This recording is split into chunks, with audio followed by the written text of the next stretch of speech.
Hi, everybody, and thank you for watching the Positive Talk Hour. I have an awesome guest on today. I'm very excited about speaking with her about her work and her book. I've been reading through her book and getting very excited about it because she wrote a book called Beyond the Imprint. I'm going to hold it up here, and I'll put a link to her website and a link to purchase it down in the description as well. And it's a new modality for mental health practitioners and those seeking their help. Everybody, please welcome Kate O'Connell to the show. Hi, Kate. How are you doing? I'm great. I'm really glad to be here. Yeah, I'm excited. One of the things I just really was excited about is when you started talking about the fact that the emotions are formed in the body and the brain is for thinking. And that's like the opposite of the paradigm that we're taught in this world. Right. The paradigm that the Age of Reason heralded, in Yeah. which we're primarily focused on the mind and mental acuity and the belief that that has us being superior to all other living things on the planet. Yeah. Yeah. You know, I read this quote. I posted this quote this morning from your book because I was reading at breakfast this morning, and it just really floored me because I've been using this this technique. I call it positive reinforcement, like leadership. I don't have children, but I've been using it as a manager in businesses for a long time. And it basically was this: no matter how we camouflage our intent to ourselves and to our child, all our parenting education is based on do this or you will suffer consequences. And there's a longer part of that quote, but I just thought, wow, that's really kind of true. And even though we're saying that we love somebody, you know, I'm doing this because I love you. But at the end, if you don't do it, you're going to get grounded. Or right. So what you're identifying is the fact that our love is conditional. Yeah. Our love is conditional. And on the back of my business card, I have a quote by Thich Nhat Hanh that says, if you love someone, you must love them in such a way that they are free. And so that's the absence of conditions. So no expectations. You just love somebody because of who they are, and it doesn't have to be based on them showing up according to your expectations. Yeah. That's interesting because it's I always say that codependency is like the biggest disease in the United States, especially. I can't speak for the rest of the world, but I would imagine it's similar in other parts of the world. And I was I was telling you before we started the show is that I had done a presentation the other day, and I was referencing parts of your book. And one of the things that I mentioned is that relationships, you have to let go of the person you love on a regular basis so they can be free. And there's not a whole lot of people out there doing that. No, because it's all need-based. Yeah. And it's a big part of our conditioning. And I write about that in the chapter on the the dance of relationship, in identifying that what I believe is almost all relationships are codependent, because that's been our conditioning, is that we require other people to show up a certain way to reflect ourselves back to us in a way that we need it reflected in order for us to feel good about ourselves. We're overcompensating for earlier stages in development in which our basic needs were not met emotionally and physically.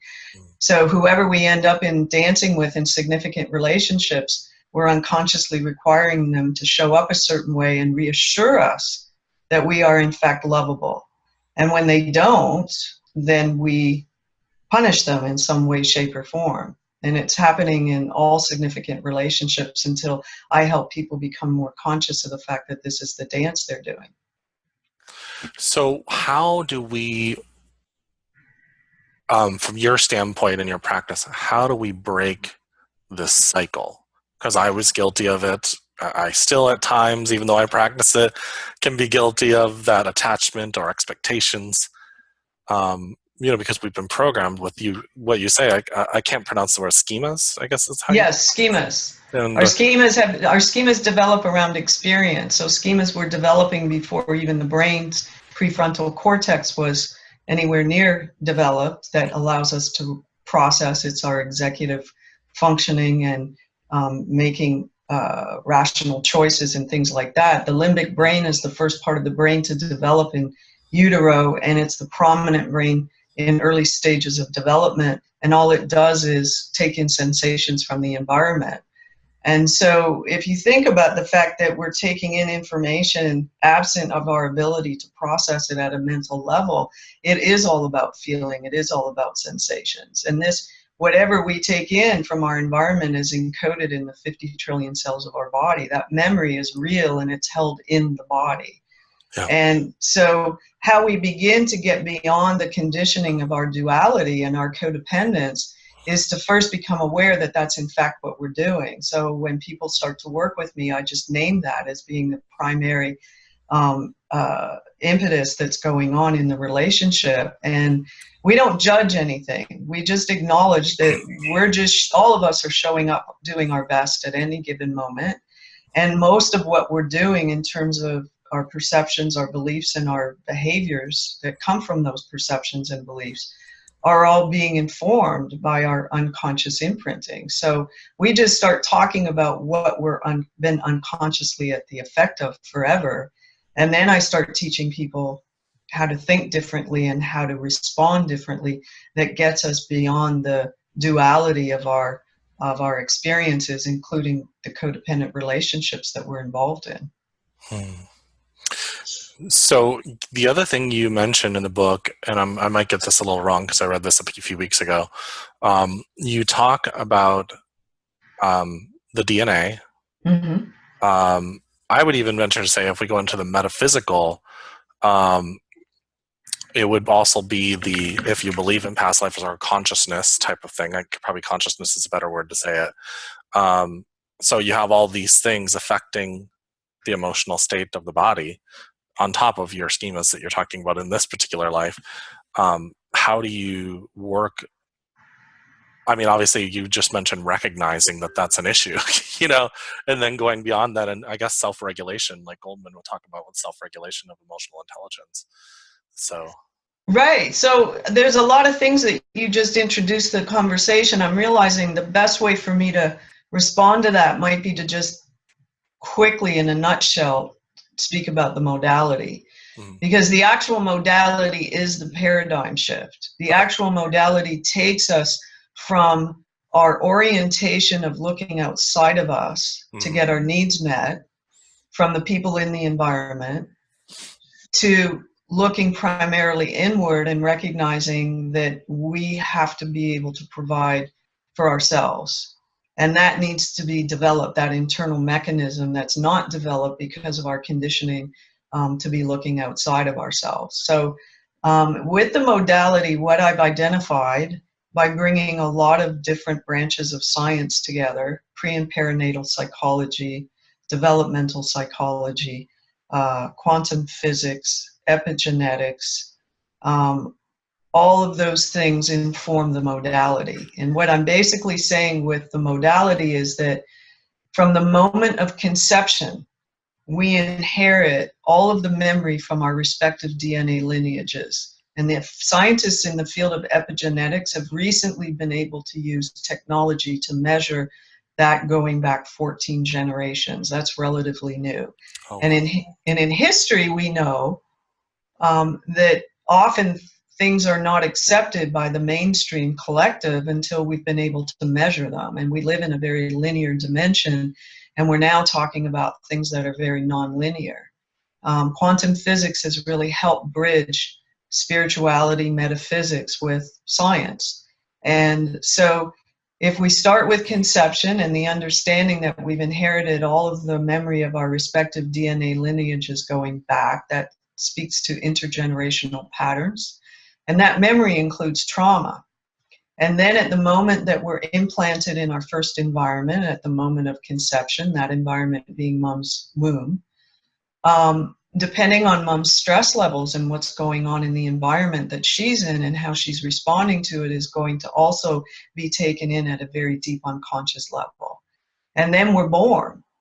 And then whatever's modeled for us by our primary caregivers and siblings and extended family members, as well as what's projected onto us, is also taken on as cellular memory. And so we're just constantly taking in memory, and it's being encoded in the 50 trillion cells of our body. And so all of that informs our perceptions, beliefs about ourselves, about others, about reality. And it also then informs our behaviors and the choices that we make. And we're basically, as much as we think that we're being thoughtful, we're mostly we're determining what our life is going to look like, who we're going to be in relationship with. That's all mostly being determined unconsciously. So it's really fascinating because we're just bringing all of that up to conscious awareness so that we can start participating in everything. We have, within the duality that we've been conditioned, we have this paradigm in which there's victim perpetrator, that people whose narratives, which is what's happening in traditional therapy and has forever, where people can come in and just tell their narratives over and over.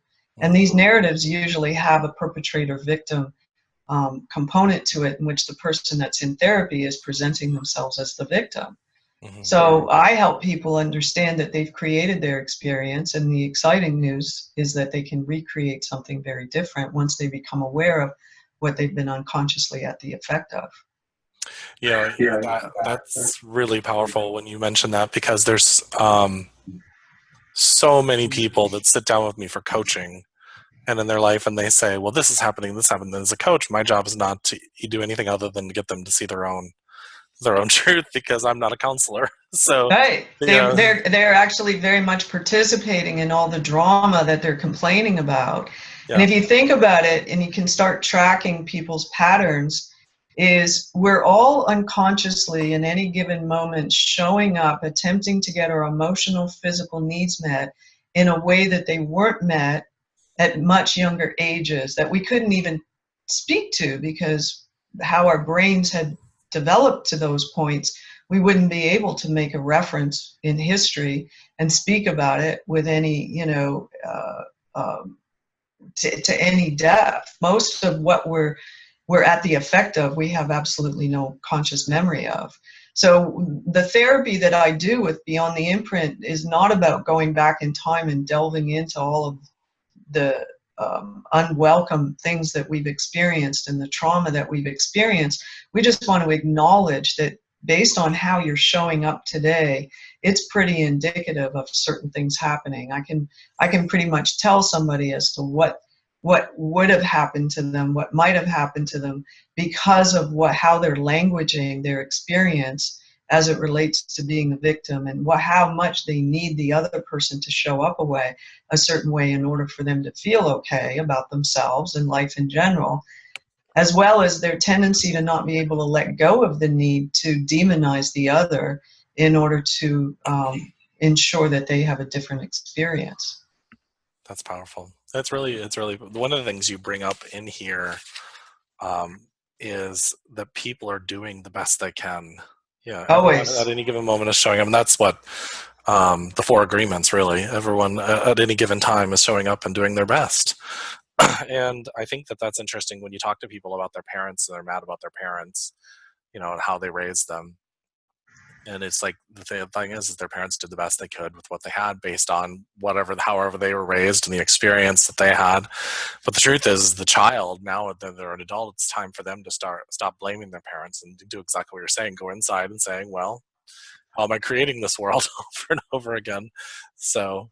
Right. And the interesting thing is because this modality takes us beyond the conditioning of duality, we hold always what would seemingly be 2 opposing sensibilities at the same time.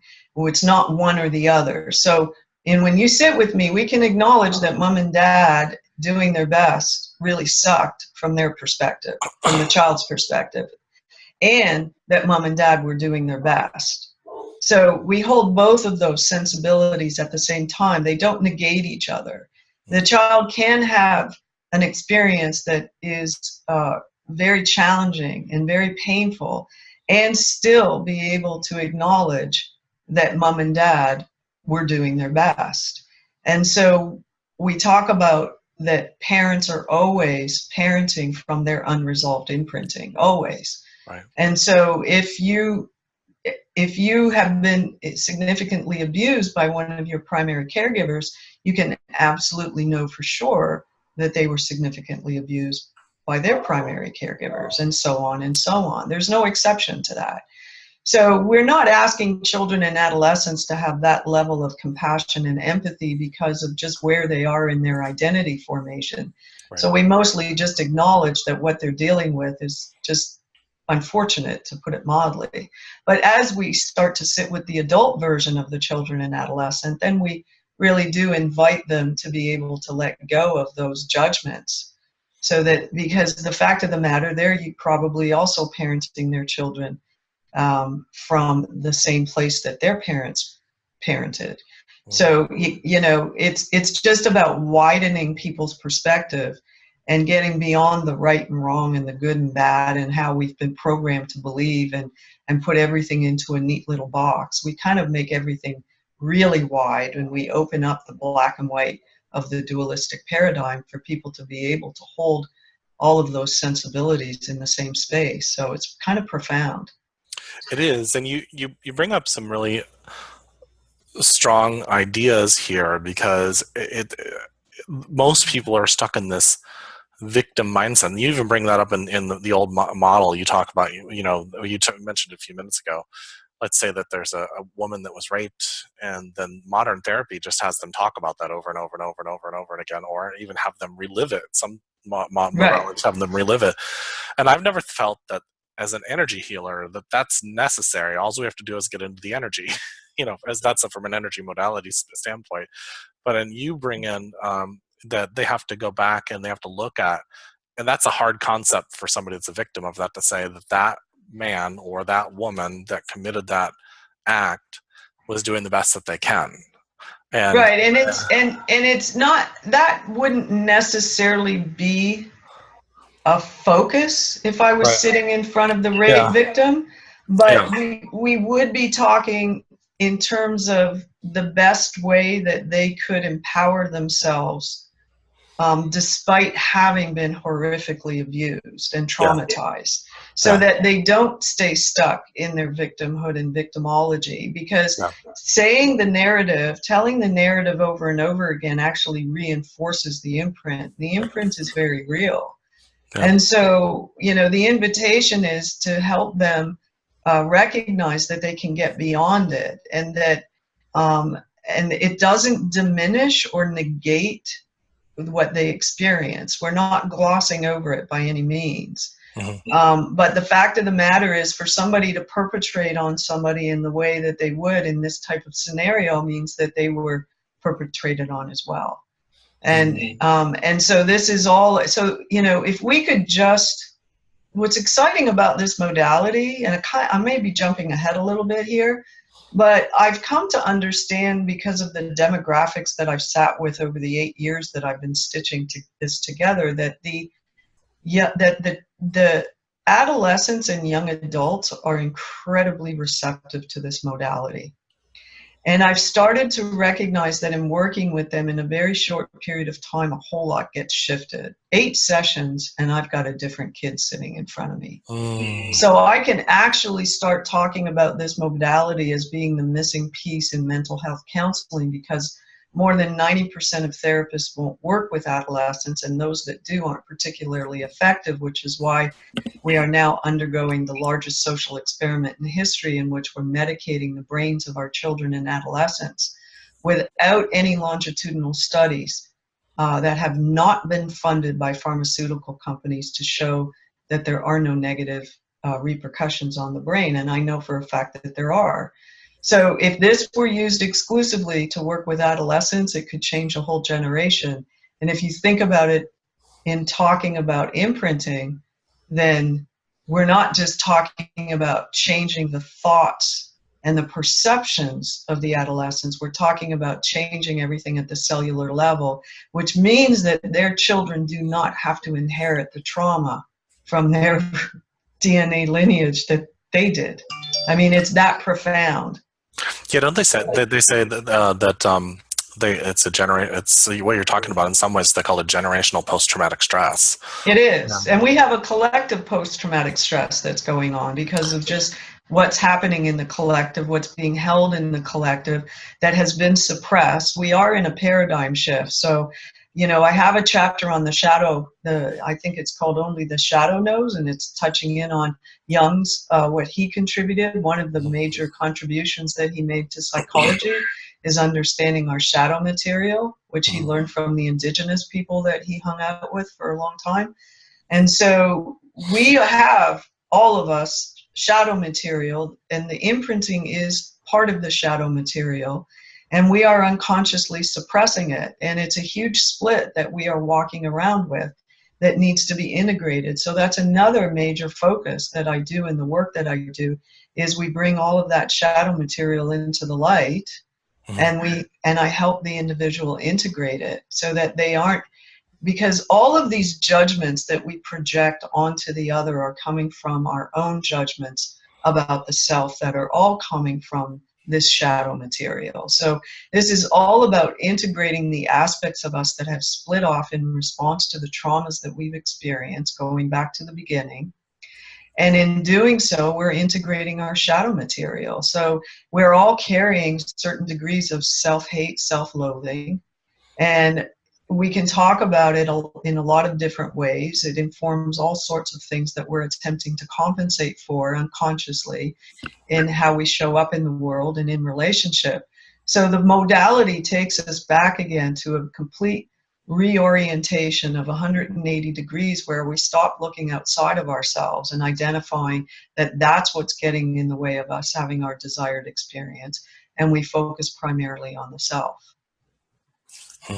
Yeah, I think the Mohawk call that, they use the word Watiko, or they refer to that, they're talking about the shadow or that darkness in all of us. Yes.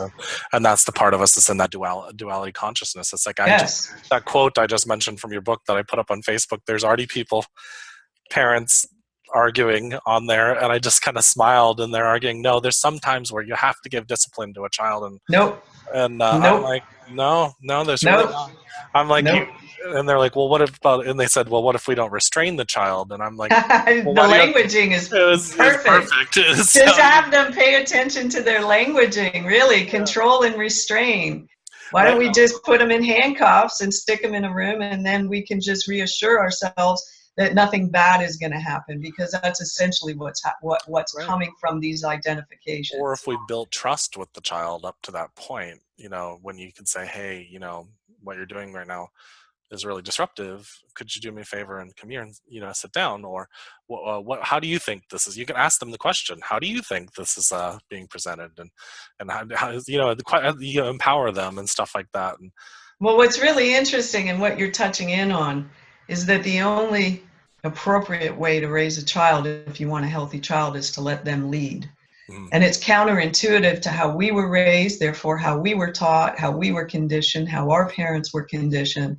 And the fact of the matter is your child's behaviors are coming from their need to maintain some sense of integrity and authenticity in response to the control mechanisms that are being put in place. So the first thing we talk about when I'm sitting with parents is we need to let go of the control mechanisms. And that's where I get tons of pushback, because it's their fear that if they stop controlling their child, that everything's going to be out of control. Now, that has everything to do with the parent and nothing to do with the child, which is why most of the kids that I get to sit with are brought in by the parents.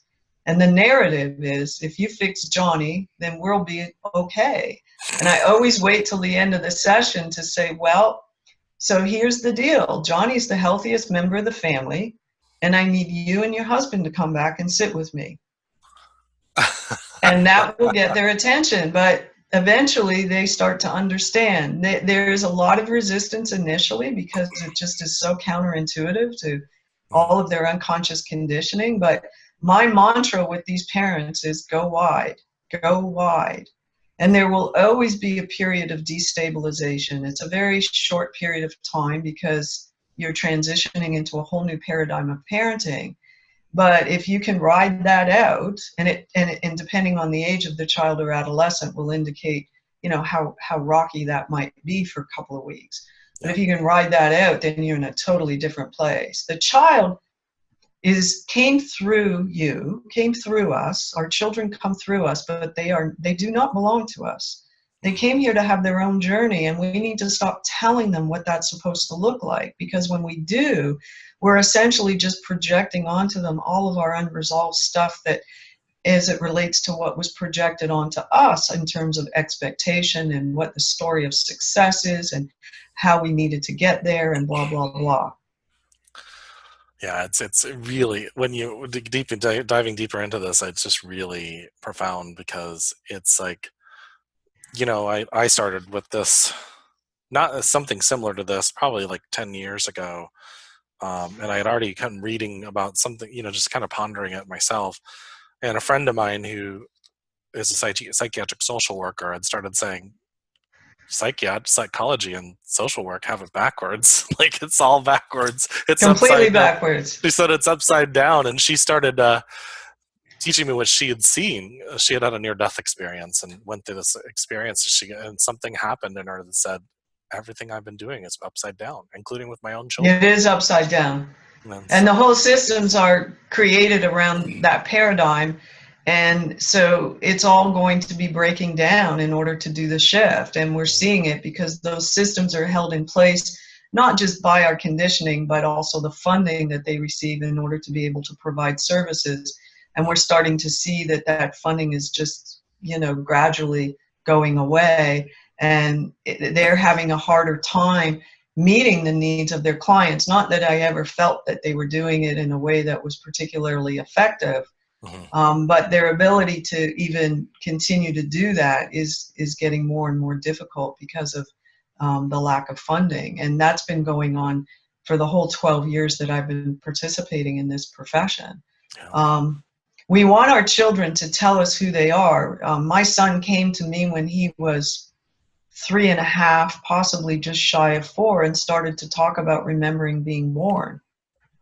He had some very clear specifics around this. It was very clear, and he was brought into a room, and he had this unbelievable story. So I just told him, let's call that your creation story.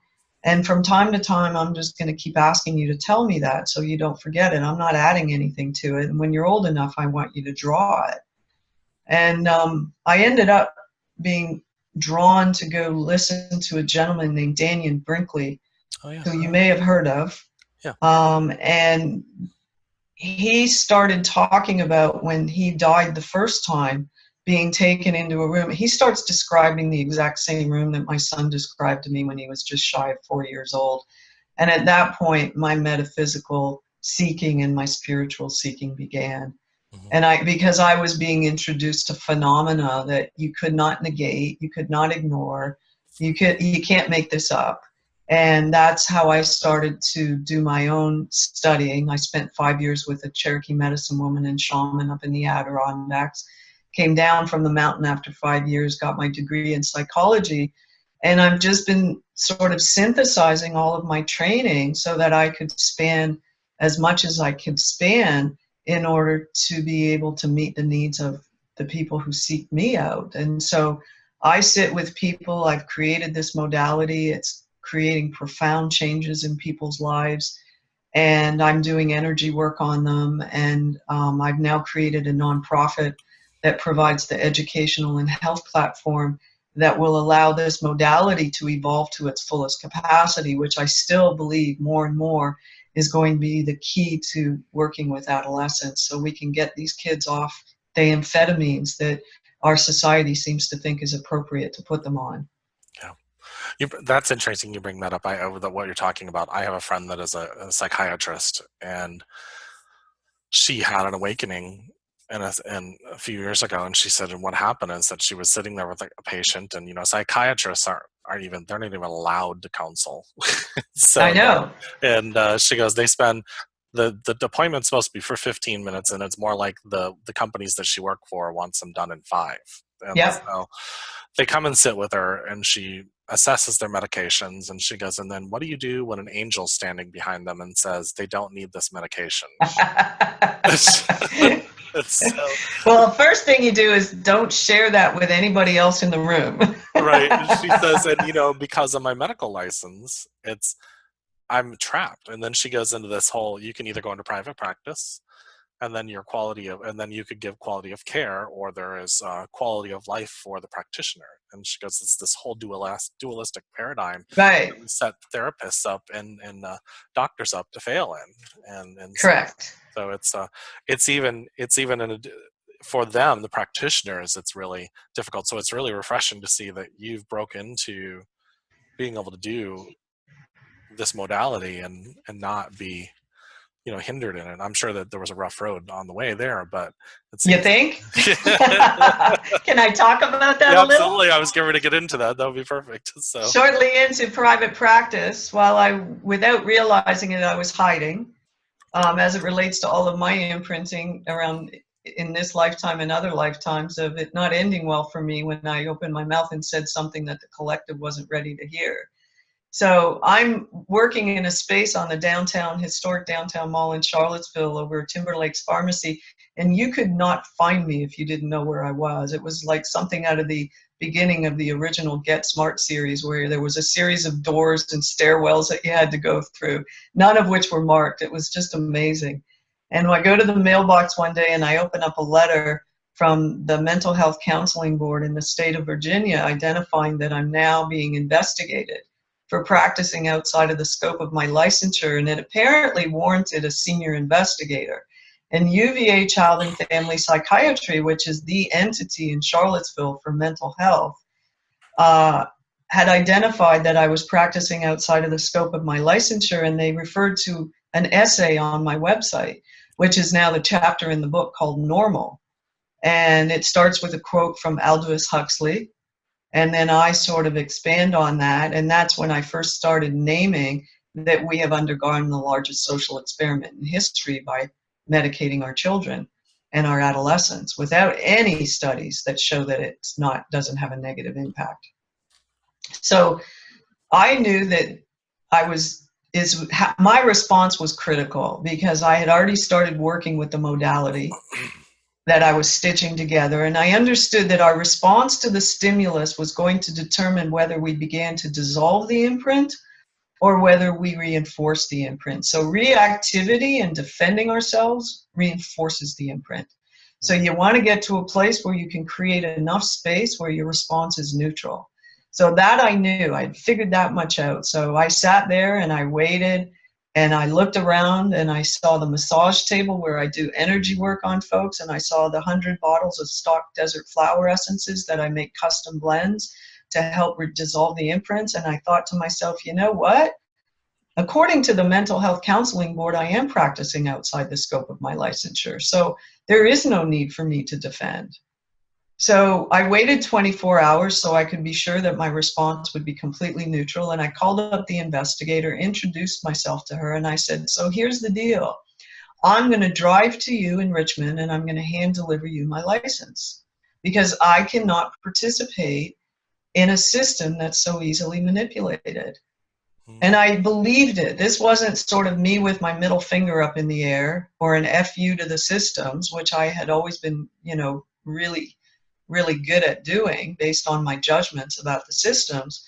This was me getting to a place internally within my own imprinting where I realized that I could do what I needed to do without my license. I chose not to come from fear anymore around how I practiced. And there was a really long pause on the other end of the phone. And eventually she said, I actually don't want you to do that. And within 2 weeks, I had another letter in the mail saying that my case was closed. So that was a perfect example for me of how I can practice what I've created, what I teach, and the results spoke to it. The threat that was in the environment, the powers that be that licensed me, they decided that they weren't going to pursue the investigation. So the threat went away in response to my ability to have a neutral response to the threat, which is how we work with this modality, no matter what it is. It could be your boss, it could be your wife threatening to leave you. It doesn't matter. It's whatever your body is perceiving as a threat relative to the memory that it's carrying within it. Yeah. So it was a really powerful experience for me because at that point I had recreated a different internal paradigm for me that made me less vulnerable to be attacked.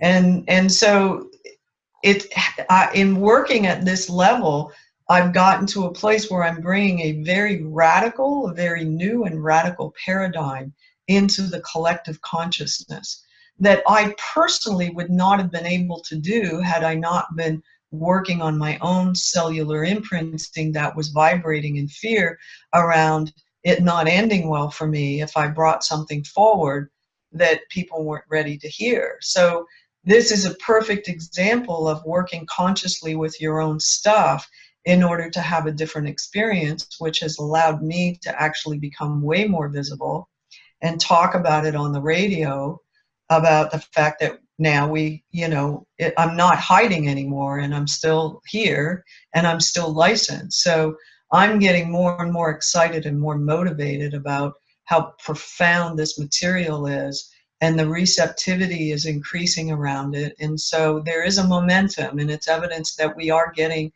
to a different place in terms of this paradigm. I think it is changing, because I'm finding how many medical doctors stepping forward and they're saying something is not right here, and then when we were talking about Danian, thinking about Raymond Moody back in the 70s, who Yes. wrote his book, and how challenging that was for him to go to medical school after he wrote the book. Yes. And then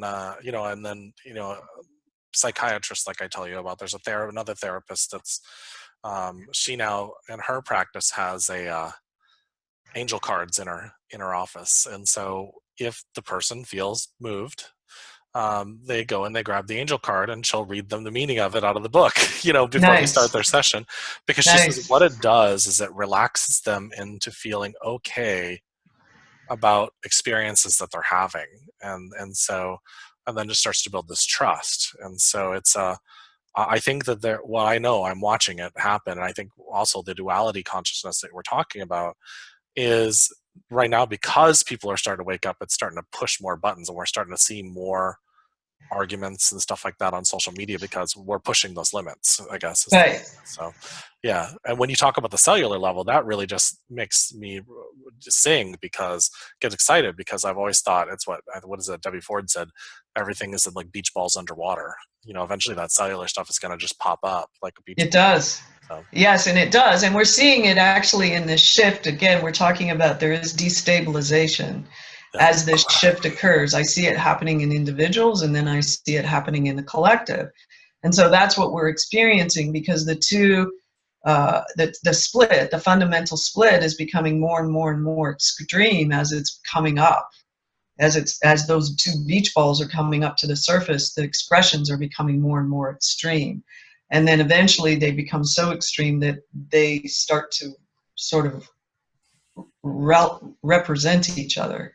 We're seeing it happen in politics, where what was clearly defined now, not so much, because the two extremes have become so extreme that they're now actually possibly able to reach across the aisle and get something done. And we have somebody who's leading that, who, despite everything that anybody might say about him, which isn't necessarily false, he's a catalyst. So a catalyst is usually necessary in order to get things moving when they haven't been moving for hundreds of years. Mm-hmm. And so it's uncomfortable. And these expressions are often, as we saw in Charlottesville, extremely violent and extremely hostile. But nonetheless, in order for it to be expressed, it was being held below the surface. And so it's just about what's been held below the surface that needs to come up in order for resolution, in order for it to just be dissipated and to be integrated. It's all about integrating those extremes. Yeah, well, even what's happened in Vegas, last week, it's starting to open up people's eyes, and there's people afraid, but it's what I'm finding people are, they're like, what is going on in our world? Right. And it's at least making them ask questions. Right. We didn't have that, before. So. Right. And there's like you said, there's conversations happening that have never happened before. And there's people being willing to acknowledge, that in order for this to be able to happen, we're talking about money and we're talking about politics. I'm from Canada, so I have a very different paradigm in terms of how my scheme is developed. Mm-hmm. And it's never been a mystery to me that when 10 senators receive over $44 million in donations from the NRA as one of the largest lobbying groups. I mean, that's not a mystery to me. It's not difficult to connect the dots in terms of how these agendas are able to sort of determine what unfolds in our collective. Is there agendas that are very self-serving for a small group of people that are making billions of dollars? Yep. And that's what I talk about in the chapter on the American Psychiatric Association and Big Pharma and the DSM, which all psychiatrists and psychologists are supposed to refer to make these diagnoses and then subsequent medications. And every psychiatrist that contributed to the DSM-4 and the DSM-5 had financial dealings with the pharmaceutical companies. We need to be talking about this. Yeah. One of the agendas that I have on the subject of the educational platform that's going to be coming from the nonprofit, the Healing Alliance of Central Virginia, is a documentary film. I want a documentary film made where we're looking at this subject and how we've been medicating a couple of generations of kids now. And so, Michael Moore is busy, so I'm looking more locally around somebody that could do that type of documentary. So I'm just putting that out there to your listeners because it needs to happen. And these are the kinds of things that change people's thinking. Like, it's one thing to have a book, but when you can get a documentary like this at a film festival, that's when things really start to grow exponentially in terms of shifting people's awareness and consciousness. Yeah, there's so much that's, and some of it, like when we were talking about the NRA, like some people will go into their duality aspect of, no, whether we should have guns or we shouldn't have guns. And really what it comes down to is it doesn't really matter what we should or should not have. That's correct. Manipulated by money. That is correct. The reason why they're not voting what their constituents want or even what their own moral value says. Right. Voting based on money. And so, correct. And no awareness that that's actually happening, because people, what they do is they get very defensive around the ideologies that they've created. Mm-hmm. And these ideologies come from our imprinting, and the ideologies that we adapt without question are always about having us feel more empowered than we feel in the absence of them. So one of the things I talked about relative to the nonprofit and what we're attempting to do in the community is we just had some very scary stuff happen here in Charlottesville around young adults, for the most part, adopting a very hostile and violent ideology. So immediately what I want to do in my mind is be curious about their trauma imprinting. And the gentleman who got in the car and mowed down all those people, I understood in that moment that he had experienced significant trauma in order to be able to do that. And that then we started to hear his story. And this is not about excusing the behavior. This is about understanding how we got to that moment in time. So the duality is all about blaming the perpetrator. And we have to get past that, because we have to understand how our children and how our adolescents are being imprinted in a way that gets them to a point in time in which this action makes perfect sense to them. And it does, or they wouldn't do it. Yeah, you mentioned that a book because you talk about the 2012 shooting in the theater in Colorado. And yes. And about in that point in time, they thought that was right. James Holmes' mind was falling apart. Yeah. And in the context of his mind falling apart, it made perfect sense for him to do that, or he wouldn't have done it. And any choice that anybody makes in the moment makes perfect sense to them. We have to stop being in opposition to that, because that's not helpful. If we're trying to figure out how not to have these expressions of violence be perpetrated on a daily basis on a mass scale, which is what's occurring, then we have to really start to go deeper and understand what's informing the behavior and why it would make sense to that individual. And so we have to get past the victim-perpetrator model and just really start to understand that the seeds for these expressions are planted at a very young age, and that we need to start addressing the needs of our children and adolescents in ways that aren't happening right now. We're failing them. And the systems are failing us as a collective, and we have to be able to have the courage to start talking about that. It's just the beginning of figuring out how to do it differently, where we can actually get really profound results. And I believe this modality is a key to that. It's a paradigm shift. Yeah, yeah.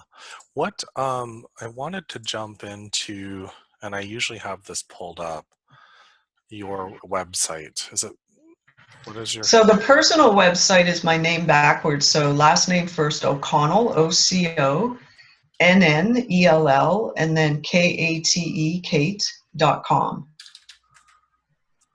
Oh, there you are. Okay. And Perfect. then the nonprofit is for the Healing Alliance of Central Virginia, which is the platform that's going to develop this modality, is HACVA.org. HACLV? No, HACVA. VA. Okay. .com. So it's like the acronym for Healing Alliance Central Virginia. And is it org or com? It's org. Okay. Okay, cool. So what I wanted to do really quick is kind of show your sites and to the listeners, our viewers, and then we can kind of show them around your website real quick. And so just give me 1 second. I'll share my screen here. There we go. Okay, so this is your clinical practice and Yes. medicine and that kind of stuff. Oh, stuff. scroll down. Let's see if the essay is still there. There it is. That's what triggered the large entity in Charlottesville. So have your listeners take a peek at that. Yeah, so guys, go to her website. It's o'connellkate.com. So it's her first name, our last name and first name, spelled backwards, but you can see it there on screen. I'll have it down in the description as well. And then on the very front page, it says normal. And that's the one that she was talking about earlier. And then also, I think you can get to, there, and then you can get into her other website for the Healing Alliance of Central Virginia. So, just kind of going, is there a way into to purchase your book in here? Is it? It should be under, I had something there, publications. Oh, silly me. That's okay. Even I had a hard time finding it, and I designed the website. So then you can go under publications and find her book, and it looks like something with, it's a photography book called Vision. Yeah, that's going to be used as a fundraising tool for the nonprofit. Nice, very, very cool. Yeah, I just like to jump in really quick and show people so that they know. Yeah, I appreciate that. That's so cool. I've never seen this done before. Yeah, I love it. And so what else is going on for you? Like you've got the nonprofit that's forming, and then there's a documentary coming up for you. Is there another book in the works, or is there? So this, it turns out, is the first of a trilogy. And the second book's going to be published by the end of 2018. The other two are going to be much smaller. The second one is called Getting Beyond the Imprint. It's the didactic manual that takes people and therapists through it, because one of the large arms of education that's going to be developed in the nonprofit is teaching therapists how to do this and how to integrate it into their practice. Wow. And I also am figuring out how to get this book into graduate schools of psychology across the country. And then the third book, which I'm assuming will be completed by the end of 2019 to complete the trilogy, is the spiritual framework. Mm-hmm. So I end up attracting clients to me who, for the most part, have a belief system that extends beyond this lifetime. Mm-hmm. And what I talk about is that this memory can be spoken about within clinical terms, but it's also what we are referring to when we use the word karma. That's all karma is memory, and it's neutral. And I'm always really fascinated when I have someone sitting across from me who has been conditioned in the Western world of thinking, and they're talking about karma in a way that you would talk about sin. And it's because of our conditioning in the Christian Judaic framework. So people really believe in the Western world that karma is something that is revisited onto you because of past behaviors that were wrong, like you've wronged somebody. So now, that's where the expression karma's a bitch comes from. And it's not that at all. Karma is completely neutral. It's just memory. So we also bring in the imprinting from other lifetimes. And it's actually the imprinting from other lifetimes that creates the vibrational frequency that determines what we are in resonance with, that determines who we come through as a family, and what we end up attracting to us as experiences that are in resonance with the memory of what we experienced from other lifetimes. And the only purpose that is served in all of this is that all of this material has the potential to awaken us from what we believe we are, which is not what we are, to who we truly are, beyond the imprint. So fast forward, you work with this modality over the course of your lifetime, and you dissolve all of your imprinting.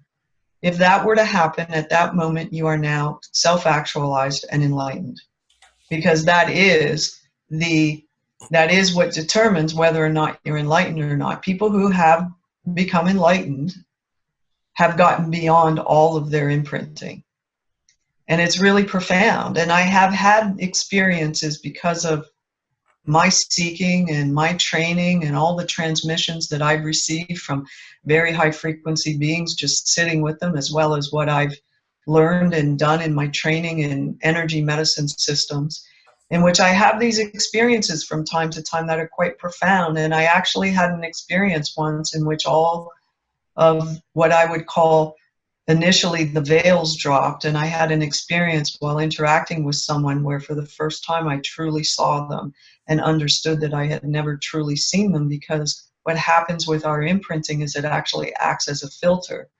And through that filter, we never truly see the other, because we're always seeing them through the filter of our imprints and our unresolved trauma and all the ways in which our needs weren't met, which is why all of our relationships are conditional and will always be conditional to some extent until we become enlightened, because enlightenment is the absence of all of that. And that's the only time that we can truly be with another and truly see them and not have any expectation and not have it be at all having to do with our needs, but truly just about the other. Wow, that's powerful. And it's interesting. We talk about the conditions, and when it's true. When you think about karma, people do say karma's a bitch. And I thought to me, I mean, if you think about natural law, it just says that karma is cause and effect, which would just be memory. It is, and it's determined by the vibrational frequency that you're vibrating at. That's determined by your memory. So just to bring it back to something very concrete that I mentioned before, that letter would not have come from the Mental Health Board of Counseling with a senior investigator attached to it if I wasn't already carrying the memory and the imprint of having had that kind of experience before. Yeah, that's cool. So in that way, that's the opening, that's the doorway you get to walk through, in which you stop making it about the other. I didn't make it about them. I totally owned that in order for this reflection to be showing up, it's because I was carrying the memory of this reflection. And, I was asked to leave St. Bonaventure's when I was 12 years old. So, I was practicing this imprint a whole lot from a very young age, of having the collective tell me that what I represented was something that they didn't want to participate in, and I needed to leave. And I tell people that we all carry the memory of going back to tribal times in which being ousted by the tribe was a death sentence. We're all carrying that memory within us. So when our first boyfriend tells us that he's not into us anymore, that's the memory that's getting touched in on. Is the rejection, is the being asked to leave the tribe that was fundamentally a death sentence. I just went through that imprint over the summer, and I just thought, why? I didn't even think I still had these issues, and it's because something occurred to me probably about 4 or 5 years ago, and I think you don't exactly say it exactly like this in the book, but you talk about it, and I thought, man, the ego just like it shelves, puts trauma on the shelf. It's there to And, protect us. yeah, We wouldn't be here if it wasn't for our yeah, defense mechanisms. That's yeah, why we don't judge them. When we start to talk about them and how they look and how they present, we don't judge them. We just, actually, we celebrate them, because I fundamentally believe that without them, I wouldn't be sitting here right now still yeah, breathing. yeah. Because I had this situation where I got jealous, and I was like, "Where's Yeah, this coming from?" And so, then I had to stop, and I had to, I just sat and thought, because, I feel like my ego has a personal relationship with me now, because I'm like, no, no, no, calm down. Let's look at this from all perspectives. Thank you, by the way. And then we just kind of went into this whole dialogue, and I call it an inner dialogue. nice. And then I navigated through it. And then when I got on the other side, I just kind of giggled. I was like, because you have to kind of smile at yourself in a sense, because I know it's old programs. I know it's an old, whatever you want to refer to it, imprint. Yeah, but jealousy is about a time and place and a long time ago in which your needs weren't met. Yeah. And the reliance that you have on the other, making sure that your needs are met. So all of the material, whenever it shows up, is an invitation to go inside, as you described, and just tell yourself in that moment that you're fine. Mm-hmm. We are the only animals on the planet that are aware that our time here is finite, and it sets us up for everything. There would be no such thing as competition and violence and anxiety disorders and depression if we didn't know that our time here was finite, because we would be living exclusively in the moment without thinking about it. Yeah. And everything that we do, whether we realize it or not, is our attempt to mitigate loss. So we have to start reminding ourselves that we're okay. And I remember a time when I started studying with indigenous elders and became aware of Crazy Horse's mantra, "Today is a good day to die." And that used to piss me off so much. I'm like, what the hell is he talking about? And then I got it. I just had this huge aha moment. And all it means is that he had gotten to a place where he was totally at peace with who he was, and that he understood in that moment that there was no such thing as death. And in that moment, it didn't matter to him one way or the other. He was completely in the place of surrender. And that's where we go with this modality, is to be at peace with who we are and to be at peace with whatever's unfolding. And it's not to say that that's not going to be challenging. Of course it's going to be challenging, but that's the direction we're wanting to go. And the more we can let go and the more we can surrender and the less that we need to control, then the more at peace we are, and then the reflections start to change. That's strong. That's powerful. So we're down to our last few minutes here. Is there anything that you would like to present or talk about just really quick that maybe we haven't talked about over the last hour or so? Wow, we covered a lot. That's a great question.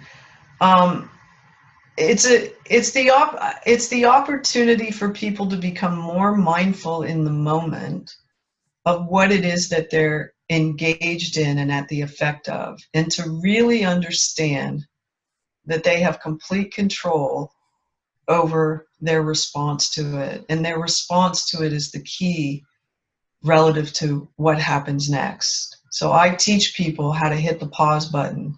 The most obvious analogy is when you're in traffic. It's the one that still gets me.